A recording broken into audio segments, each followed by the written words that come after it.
Hi again. We are listening to Flat Stanley, his original adventure, and today we are reading Chapter 2. Chapter 2 starts on page 8. And where did I find that? Yes, the table of contents. Let me turn to page 8. Chapter 2, Being Flat.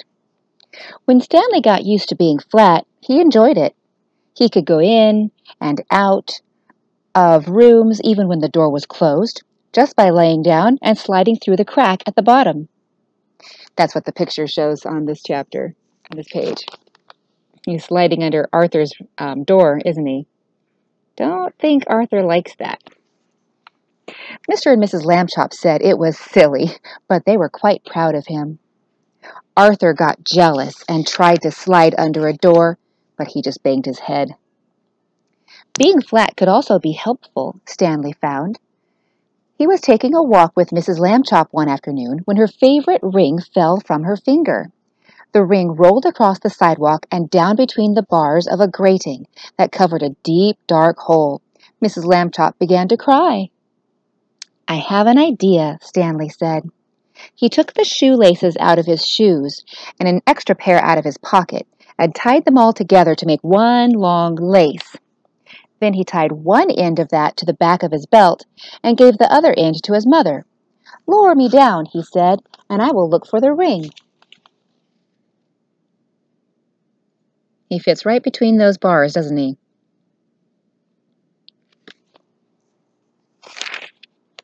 "Thank you, Stanley," Mrs. Lambchop said.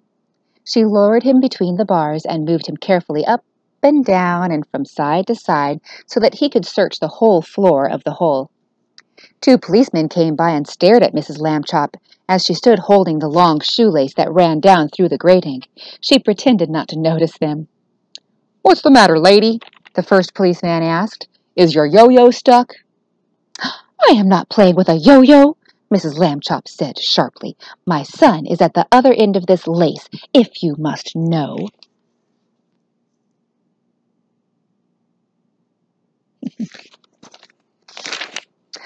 "Get the net, Harry," said the second policeman. "We have caught a cuckoo." Just then, down in the hole, Stanley cried out, "Hooray!" Mrs. Lambchop pulled him up and saw that he had the ring. "Good for you, Stanley," she said. Then she turned angrily to the policeman. "A cuckoo indeed," she said. "Shame on you." The policeman apologized.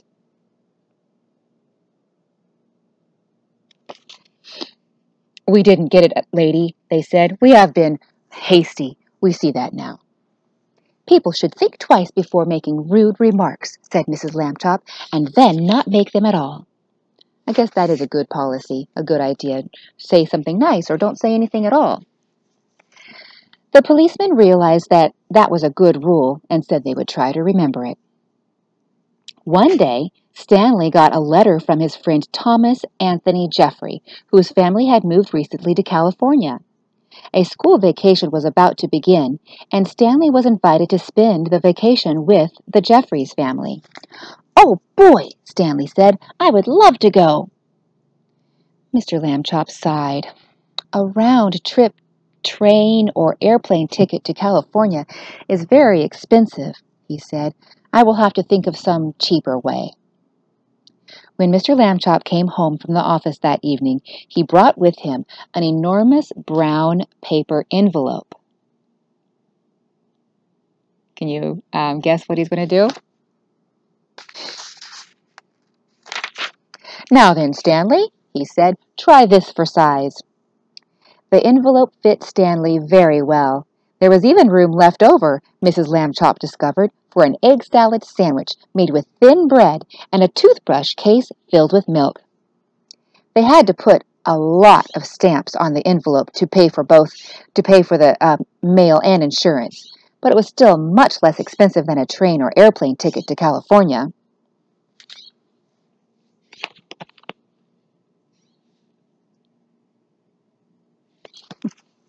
The next day, Mr. and Mrs. Lambchop slid Stanley into his envelope, along with the egg salad sandwich and the toothbrush case full of milk, and mailed him from the box on the corner. The envelope had to be folded to fit through, but Stanley was a limber boy. That means he can bend easily. And inside the box, he straightened right up again. Look at that. They're fitting him into the mailbox. That's silly. Mrs. Lambchop was nervous because Stanley had never been away from home alone before. She knocked on the box. "Can you hear me, dear?" she called. "Are you all right?" Stanley's voice came quite clearly. "I'm fine. Can I eat my sandwich now?" "Wait an hour and try not to get overheated, dear," Mrs. Lambchop said. Then she and Mr. Lambchop cried out, "Goodbye, goodbye," and went home. Stanley had a fine time in California.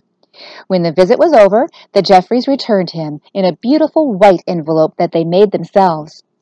It had red and blue marks to show that it was airmail, so it would go through the air and not on a truck. And Thomas Jeffrey had lettered it valuable and fragile and this end up on both sides. Back home, Stanley told his family that he had been handled so carefully he never felt a single bump. Mr. Lambchop said it proved that jet planes were wonderful, and so was the post office, and that this was a great age in which to be alive.